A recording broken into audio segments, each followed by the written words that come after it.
America's Civil War, the clash of North and South, the Union versus the Confederacy. Today, many Americans proudly trace their ancestors back to the famous heroes from both sides, like Robert E. Lee, Ulysses S. Grant, William Tecumseh Sherman. But there are other names rarely heard except by those related by blood. My family has been in every war since the Revolution. Ely Parker, Stan Watie, Henry Berry Lowry. Though largely forgotten today, more than 20,000 Native Americans fought in the Civil War. Native Americans, both enlisted and officers, were in the trenches at every major battle. They would be recruited by both the North and the South. They were surrounded by two hostile camps that were pulling at their existence. This is their untold story. The truth behind a war not of blue and gray, but of blue, gray, and the men both sides called red.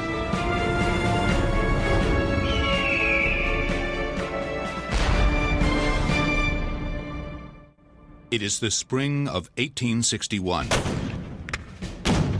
The first shots have been fired on Fort Sumter in Charleston, South Carolina, and the federal troops that occupied the fort have been taken by the Confederacy. Newly elected President Abraham Lincoln looks to the northern states to provide a 75,000-man militia. The call goes out for volunteers. They are only asked to serve a 3-month stint, the time the North estimates will be needed to put down the insurrection. In Albany, New York, Ely Parker, a civil engineer who has been working for the government, attempts to answer Lincoln's call. Many of his co-workers have already enlisted. Because of their skills, most are immediately given officer commissions. But Parker comes away empty-handed. Though he has skills, education, and experience in the New York militia, he is also a member of the Tonawanda-Seneca Indian Nation, where he serves as a high-ranking sachem, or chief.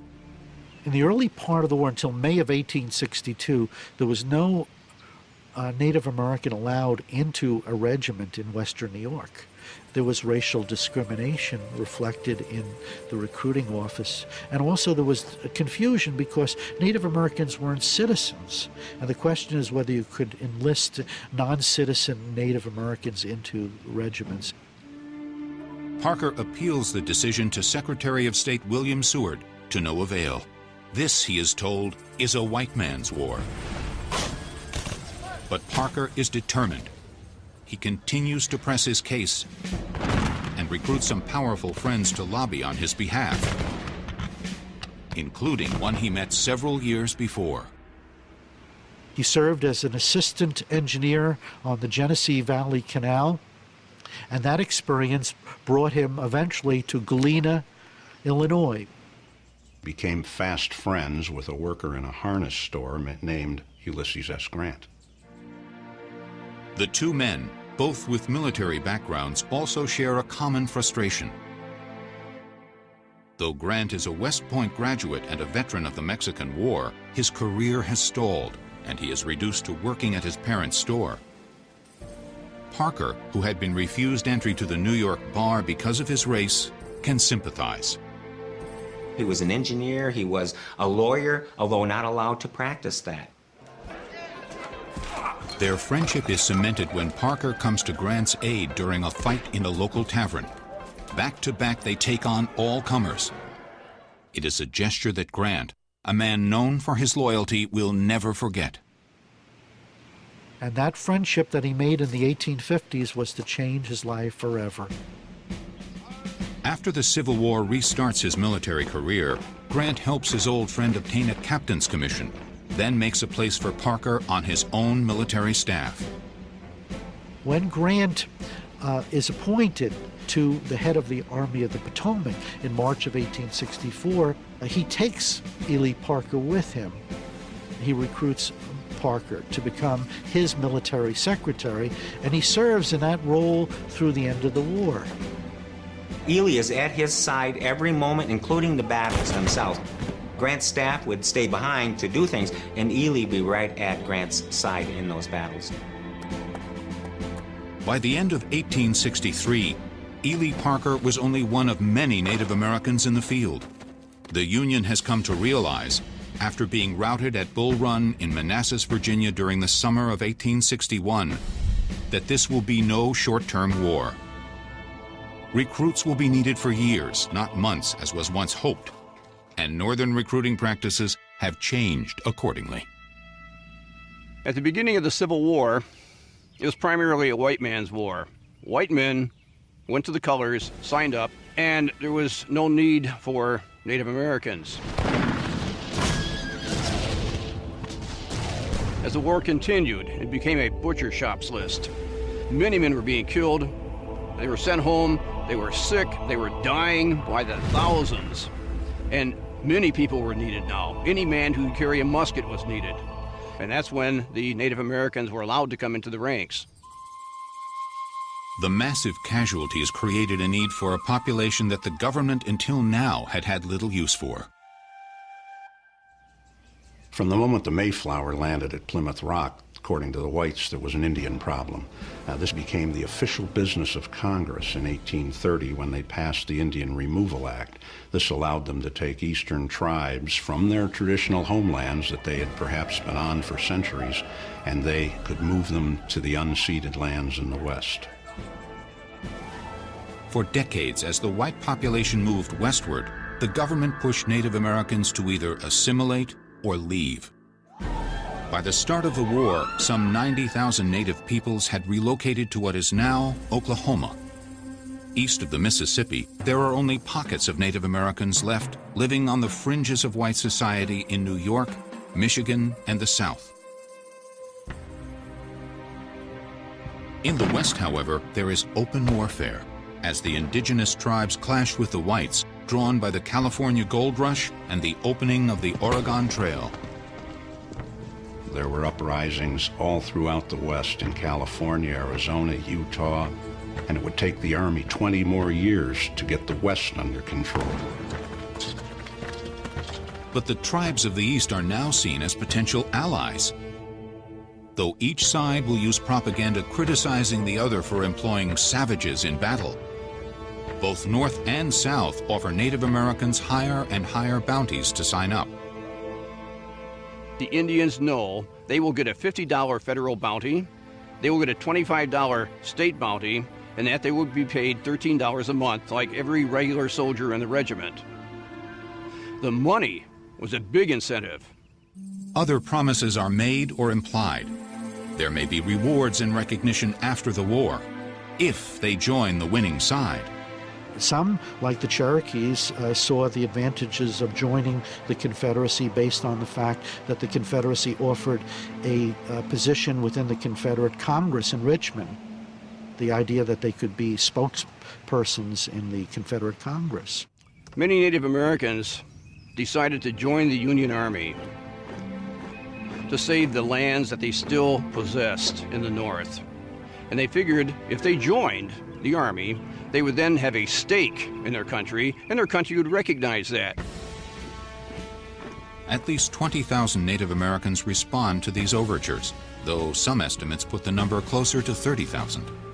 It is difficult today to single out Native Americans on the surviving roster lists. Many who joined were already assimilated, at least in part, to white traditions, and had taken Christian names. Like the Williamses, the Joneses, you see, the Lyons, Parker, names like that are everyday English, including French names. These would be the names that they take. But there is no question they are there. Fighting for the North, integrated among both white and colored troops. And for the South, under both white and Native American commanders. Though they were often less well equipped than their white counterparts and doubtless faced the discrimination common in the day. The letters and diaries that survive reveal that many of the white enlisted men came to view the Native American recruits with respect. One of the white sharpshooters put out a small book at the end of the war, and he listed the Indians in Company K. And he said, here we had a group of men who could scarcely call this their own country, and they fought for it nonetheless. Many would fight with everything they had, not just for the Union or the Confederacy, but for their own very personal reasons. It was a blood feud out here for many, many years.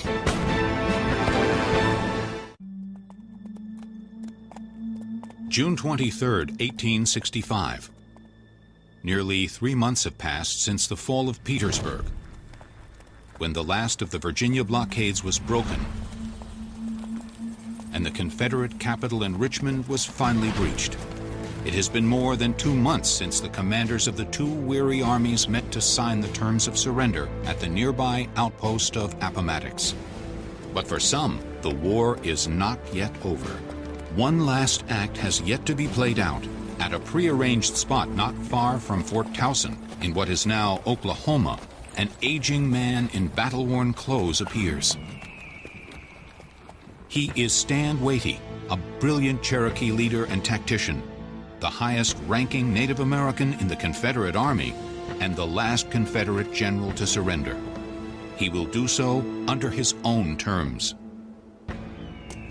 The path that led him to this moment began not with the rift between North and South, but with a fracture within his own people.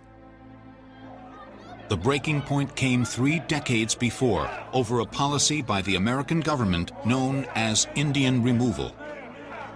It would be as though someone would simply show up at your home and say, we're going to take you 2,000 miles away and leave everything that you know and everything you are familiar with behind. The destination the government set aside for this purpose was called Indian Territory, some 70,000 square miles bordered by Texas on the south and Kansas on the north, comprising most of what is now Oklahoma. Here, the government built a series of forts largely to keep peace among the tribes forced to live in close proximity. The government, I expect, thought that one Indian could get along with the next Indian. But it would be like somebody putting somebody in your house and saying you're going to share this house with them, and they're surprised when there's fighting. Who's going to get the master bedroom? Who's going to get the shower? You know, those kind of things. In the Civil War to come, the Indian Territory will be used as a buffer zone between North and South. But from the start, there are conflicts within its borders that will erupt once again with the coming of the war. Some of the bloodiest were between members of the same tribe, the Cherokees of southeastern Tennessee and northern Georgia. As a Cherokee citizen, I can speak very pointedly to the Cherokee removal.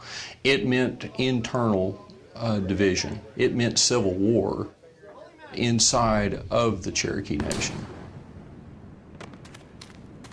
In 1835, faced with growing pressure for removal, the Cherokees split into 2 groups, factions which will impact the outcome of the Civil War some 3 decades later. One side, headed by John Ross, the principal chief of the Cherokee, refused to relocate. But the other half of the tribe believed that, with whites already encroaching on their lands in the south, relocation was inevitable. In December, some 20 leaders, including the family of Stand Watie, signed a treaty agreeing to move to the Indian Territory. I like to believe that they understood that the only way the Cherokee Nation would survive would be in a totally different environment, and that would be beyond the Mississippi. Chief Ross and his followers are left behind until the Army forces them to make the move at gunpoint. A 1,000-mile march that will come to be known as the Trail of Tears.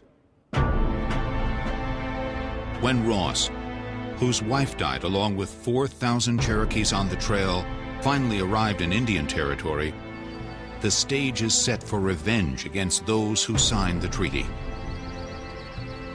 These are names that were marked for death. If I have brought my family on the Trail of Tears and I have lost loved ones and I have lost my ancestral homelands, then I now can identify those that have caused that to happen, and I am now prepared to re-evoke a millennia-old tradition of the Cherokee people called the Blood Law. Among those marked for assassination under the Blood Law were Stand Watie and his relatives. On June 22, 1839, 3 of his family members were killed: his brother, uncle, and a cousin. Stan Wadey would have been in that group as well, if not having been warned and escaping from his home area to go into seclusion for days. It was then that Wadey gathered supporters of the treaty together and led a series of attacks against the Ross Party. Those that signed were assassinated by those that didn't sign. And then those that were assassinated then took reprisals. That tipped off a back and forth murder environment in the Cherokee Nation that went on for years. It was Bloods and Crips, and it was murder elevated to an art form. In 1846, the U.S. took steps to halt the violence. Under the watch of peacekeeping troops in nearby Fort Gibson, the two factions were compelled to bury the hatchet. John Ross's status as principal chief was affirmed, and the Cherokees were once again one nation, but only on the surface. The Civil War will split the old wound wide open. Before the first shots are fired, when the southern states are still announcing their succession, there is pressure on the Cherokee to choose sides. Both sides considered Indian Territory a buffer zone, Kansas to the north and Texas to the south. But it was more important to the Confederacy because they thought they would be vulnerable for an attack through Indian Territory, which is why they aggressively recruited Native Americans to fight there. Confederate recruiters promised the Cherokee a place within the Confederate Congress and a way to continue a lifestyle that is, in many ways, Southern. Many of the Cherokees had plantations just like you'd find in Mississippi or Alabama. They were wearing their hair long and curled at the end and were wearing gentlemen's finery. They were living the life as Southerners, many of them Southern planters, with slaves. Slaves here in the Indian Territory had a little bit more freedom than they necessarily would in the South. They were able to carry weapons. They were able to deal with cash. They were allowed to live in their own quarters. So it wasn't exactly freedom out here, so don't get me wrong at that. It was definitely slavery, but it was a little bit more relaxed than in the general South. The Union, by contrast, seems to give up on the Indian Territory. At the onset of the war, Union soldiers were taken from the west. Most of the forts were closed up, and they were sent east, basically to guard Washington, D.C. The Union troops were basically sent eastward from April and May of 1861 and were to abandon Indian Territory to Confederate forces. The move leaves John Ross, who has long enjoyed the support of the federal government, in a vulnerable position. A vulnerability that Stan Wadey is quick to exploit. Stan Wadey, for example, he gathered up a bunch of troops to support the Confederacy even before the Confederacy had a president. So the political lines were drawn on the old treaties. Wadey, I believe, saw the Civil War as an opportunity to set the record straight, and not so much by putting the hatchet in those that had killed his uncle and his cousins and his brother and had attempted on his life, but to set the record straight by handing the power of the government over to a group of individuals that had and was responsible for setting the course of the Cherokee people. When the Confederates offer Wadey a commandership, he eagerly accepts. The Indian Territories are about to be torn by a civil war within a civil war. There was a vendetta that was right under the surface, and Stan Wadey, to some degree, saw his chance during the Civil War to take back the Cherokee Nation. It is the summer of 1862. The Union forces that had pulled out of Indian Territory a year before return in force. They fight their way back over the Kansas border and retake Fort Gibson. This so-called buffer zone, the no-man's land between the forces of the North and the South, is too important to abandon to the Confederacy. It's really a gateway to get to Arkansas and then to the Mississippi and then ultimately to New Orleans, not to mention your way down to Texas. So they really saw it as a key element to preserving the West. The Union was worried about losing Missouri. They saw if they lost Missouri, then the whole Western theater would fall. 3 days after they retake Fort Gibson, the Union soldiers are approached by John Ross, official leader of the Cherokee, though actually he represents only a faction. The other half of the tribe, led by his longtime rival Stand Watie, has already joined the Confederacy. A lot of the Civil War in Indian Territory had more to do with the old blood feud vendettas than it did with national issues. It's really more along political lines than it is anything else. The Union sends Ross to Fort Scott, Kansas for protection. He eventually makes his way to Washington, where he spends the rest of the war pleading the Cherokee cause to the government. He went to Washington and lobbied for the Cherokees, saying that not all the Cherokees were bad, that many of them supported the Union and were fighting for the Union. But Stand Watie is doing much to refute those claims. He becomes known as the territory's most formidable guerrilla fighter. His specialty was truly keeping a mounted rifle unit.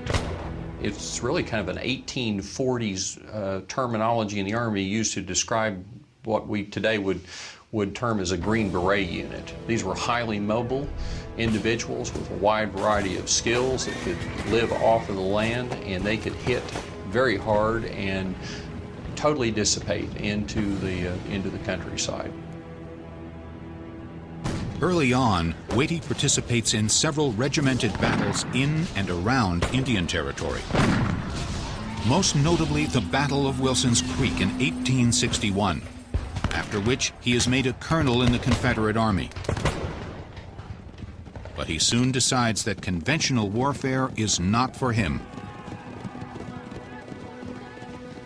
In the beginning of the war, Stand Watie is almost captured twice, at Cowskin Prairie and then again at Fort Wayne.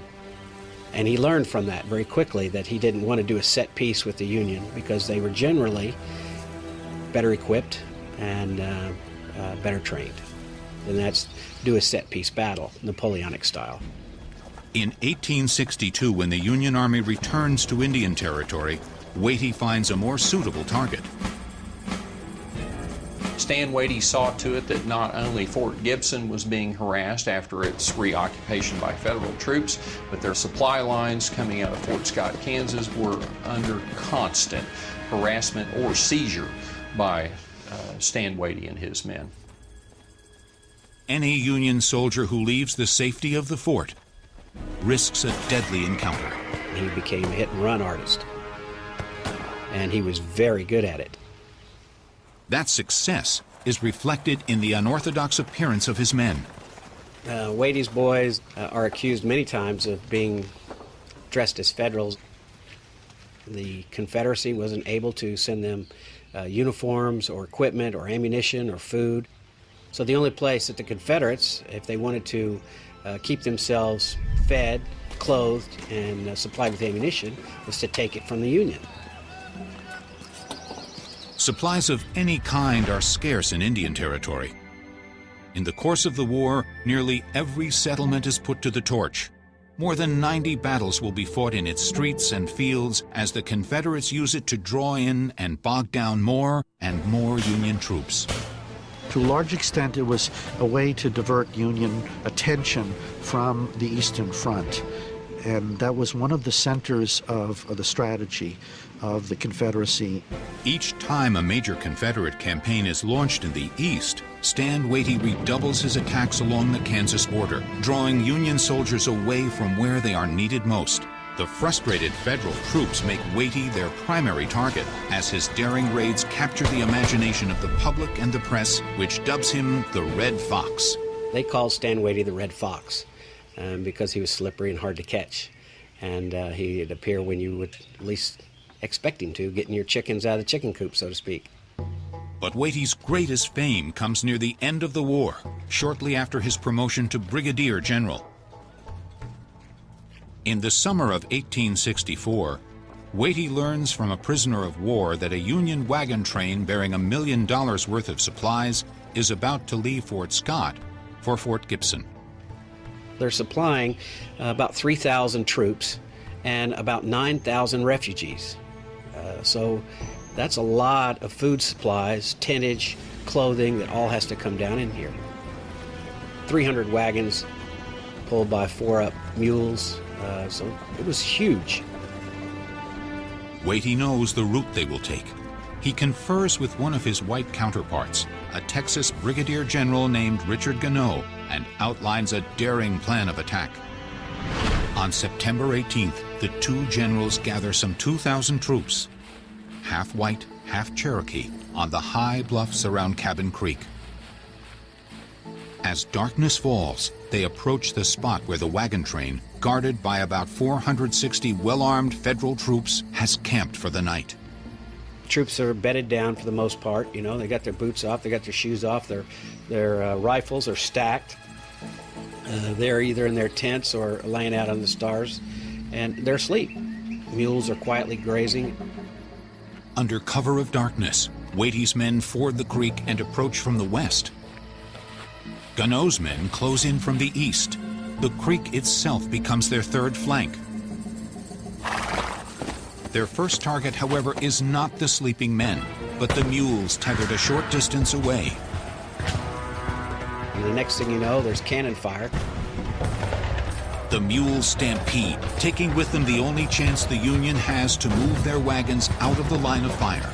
Now you're waking up out of a dead sleep to cannon fire, first of all. Then you're trying to get your shoes on, you're trying to find a rifle, and mules are running through, just kicking and going crazy. It's at night, you're disoriented, you have no idea of where to set a line of battle. You have no idea where the enemy is coming from. In the confusion, the federal troops break and run. So the Union never could really put up a good defense. And then the Confederates just swooped down on top of them. With more than 160 federal troops killed or wounded and only 45 Confederate dead, Watie and Gannot load up what they can and burn the rest of the supply train. Some 300 wagons, hundreds of mules and livestock were taken in that raid, and in each of those wagons badly needed food, clothing, armament, powder, all of the munitions and supplies needed to continue the war. The generals managed to elude the reinforcements sent from Fort Gibson and escape with their prize. The high-profile victory unnerves the Union and boosts Confederate morale. The South seems poised to take back Indian Territory and push northward, but it is not to be. In the East, the Union General William Tecumseh Sherman has reached Atlanta. The tide is about to turn. Unfortunately, as big as that victory was, and it was lauded all the way to Jefferson Davis' office, still it was too little too late for the Confederacy and the Cherokee Nation. The Confederate forces are destined to be drawn away from their successes in the Indian Territory. Another conflict, unfolding hundreds of miles away, is about to change the momentum of the war. Deep in the swamps of the South, another warrior readies for battle. Like Stand Watie, his is not a fight of ideology or of the issues of succession or slavery, but a war of personal retribution and revenge. The year is 1865, just before spring. No one yet knows it, but another change is in the air. The final days of the Civil War are coming. On a humble farm near Pembroke, North Carolina, several members of the Lumbee tribe gather by a makeshift grave. Those who lie within have been dead only a few hours, shot execution style. It is over this freshly turned earth that an oath is sworn. The Lumbee will fight the Confederacy with everything they have. And as poorly armed as they are, it will be enough to help turn the tide of the war. This killing is just the latest in a conflict that began 2 years before in what is now Robeson County. The Lumbees that lived there then, as now, are survivors, descendants of just a few tight-knit families.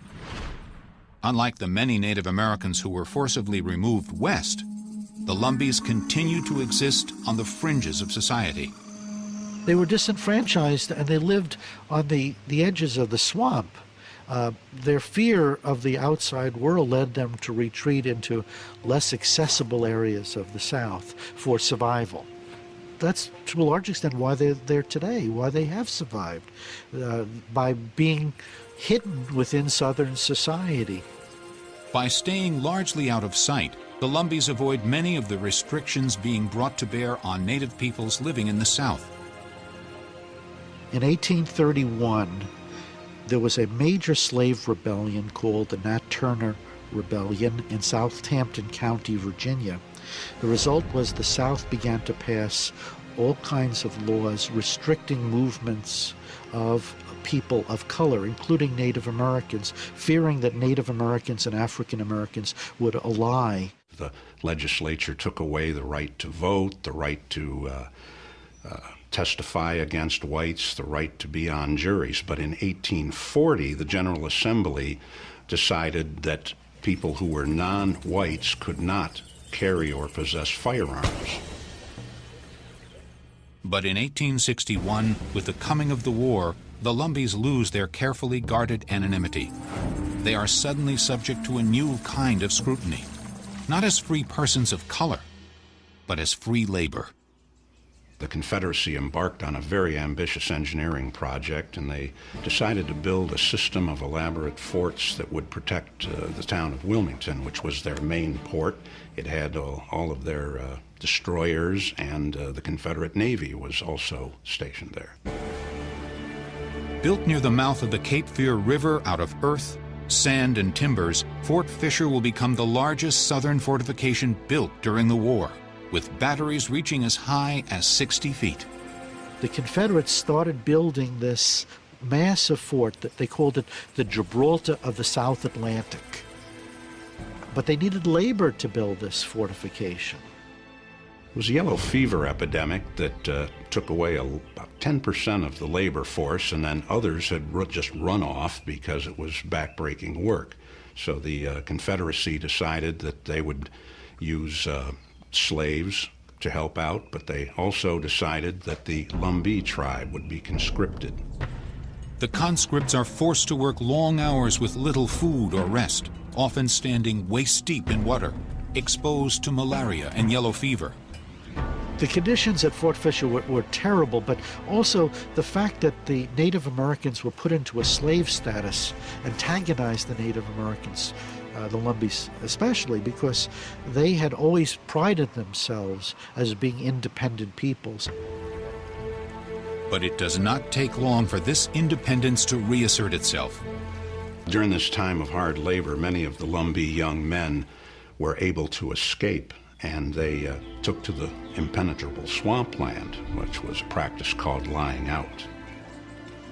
Deep in the woods and swamps, the Lumbees join up with runaway slaves and escaped Union prisoners, forming a multicultural underground band that survives by their wits. The knowledge that the Native peoples, the Lumbees, had of that region, surviving for several hundred years in that region, gave them substantial advantage. They knew the physical geography, they knew the swamps, they knew how to elude the conscription officers. The North Carolina Home Guard, which was basically an arm of the Confederate Army, couldn't get into the swamps, could not capture these people, and so they did take it out on their families in the Lumbee community. In 1864, with their families vulnerable and starving, and many of their menfolk turned into virtual slaves, the fugitives begin striking back. Roused to action by a member of one of the families hardest hit by the conscriptions, 18-year-old Henry Berry Lowry. Henry Berry Lowry started raiding not because he was against the Confederacy and loyal to the Union. It was basically for tribal survival. They were starving to death, and so he thought that by raiding the wealthy plantations, he could feed the community, and he did. both white and red. He fed them and slowly became a folk hero, probably as legendary as Robin Hood.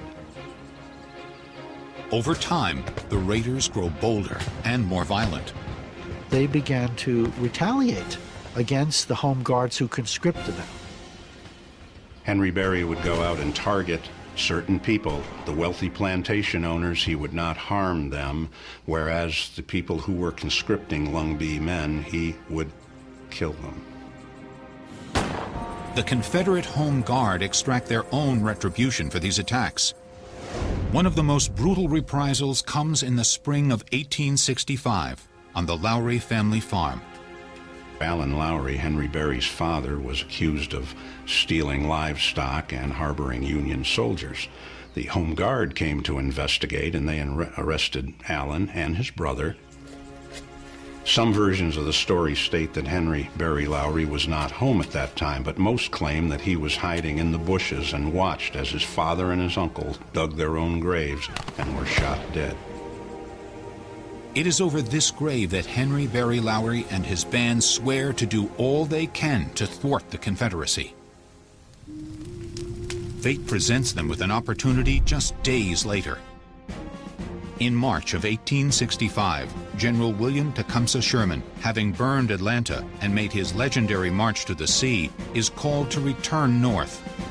Ulysses S. Grant wants him to come by sea to Virginia and join the Army of the Potomac. But Sherman has a daring plan, a bold strike into the very heart of the Confederacy. He will march northward through the Carolinas, trapping the forces of Robert E. Lee between their two armies. But to do so, he must find his way through the Carolinas' impenetrable swamps. When General Sherman came through the Carolinas on his march to the sea, his journey might have bogged down in North Carolina. It is the Lumbees and the outlaw Lowry gang who come to Sherman's aid and show him the fastest way through the swamps. They will guide his men, including a contingent of Native American infantrymen, members of Wisconsin's Oneida tribe, through the swamps and north to victory. But it is a victory in which the native recruits will not share. Native Americans returned home with hopes of rebuilding their lives and with hopes of gaining what they had lost, but it was just the opposite.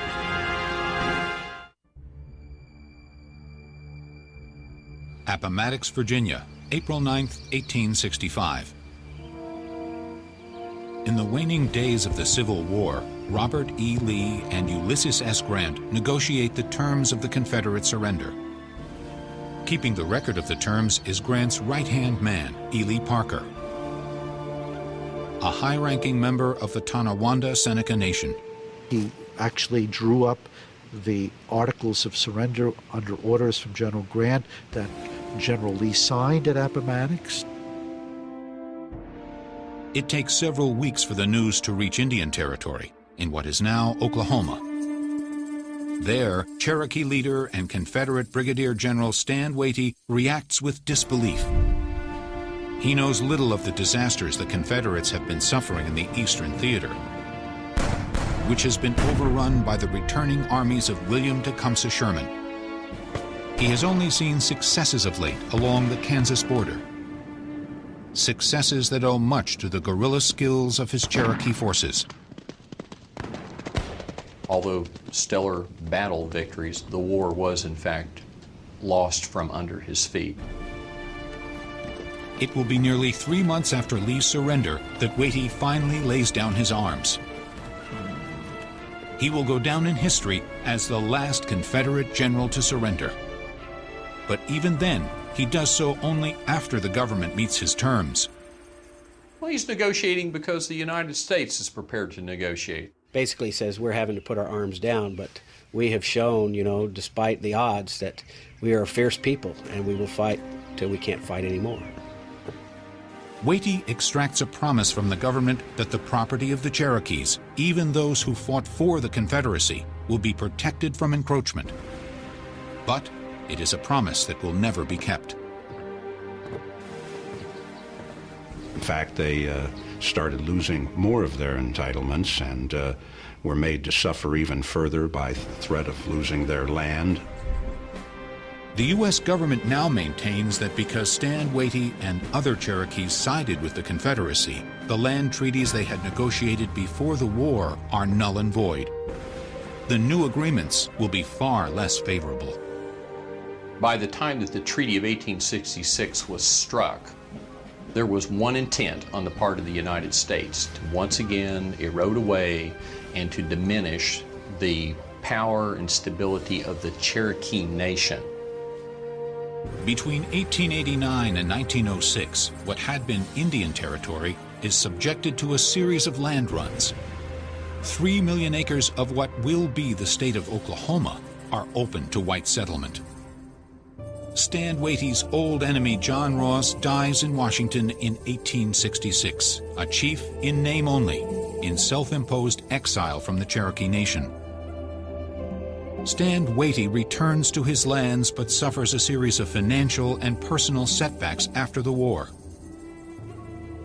Not only does he lose his wealth and his property, but his family as well. Sons are dead. His daughters only outlived him by 2 years. If not for extended family members and cousins, the line of Stand Watie would have relatively been eradicated within only a handful of years after the end of the Civil War. Today, the opinion of the Cherokee remains divided over the actions of Watie's treaty party and the character of Watie himself. He was not only admired among people that followed him, but among the Confederate command. So he was recognized as being a great leader. There are his detractors, too, because he was making war against his own people. It would be asking today if Snoop Dogg were a hero. Depends on who you ask. In the South, meanwhile, Henry Berry Lowry and the Lumbee Indians who helped guide Sherman's armies through the swamps remain outlaws to the whites. The Confederate Home Guard basically transformed themselves into the Ku Klux Klan and just continued on with business as usual. In 1869, the governor of North Carolina put a bounty on the head of Henry Berry Lowry and his gang, but they continued to raid and were basically living legends in Robeson County. It's a remarkable legend because he is a culture hero of the Lumbee people to this day. Stand Watie, Henry Berry Lowry, Ely Parker. Though they were heralded by their tribes, the contributions of these warriors are quickly brushed aside by the whites. After the war, Native Americans are once again seen not as allies, but as obstacles in the way of progress. The whites wanted their land, as they always had, so they were tricked into giving it up through various treaties, through bribery, or just through intimidation. The moment of cooperation and opportunity has passed. Despite the valiant service of Native Americans to both sides, they receive little recognition. One exception comes in the last moments of the war, during the surrender at Appomattox, when Ulysses S. Grant formally introduces his staff to Robert E. Lee. There's a large unknown quality to that surrender. We have the writings of General Porter, who was a very important figure at the surrender, and he says that General Lee was startled by the presence of Parker. A legend has sprung up around the moment when Lee faced Ely Parker. When the Native American officer extended his hand, Lee is said to have hesitated, but quickly recovered. Lee was kind of taken back by this because here's a man of color standing in front of him. Then he recognized him as being Native American. The exchange that was recorded next would provide an ironic postscript to what had once been called a white man's war. He says, well, it's nice. He says, we've got a real American amongst us. And then Parker comes back as, well, we are all Americans.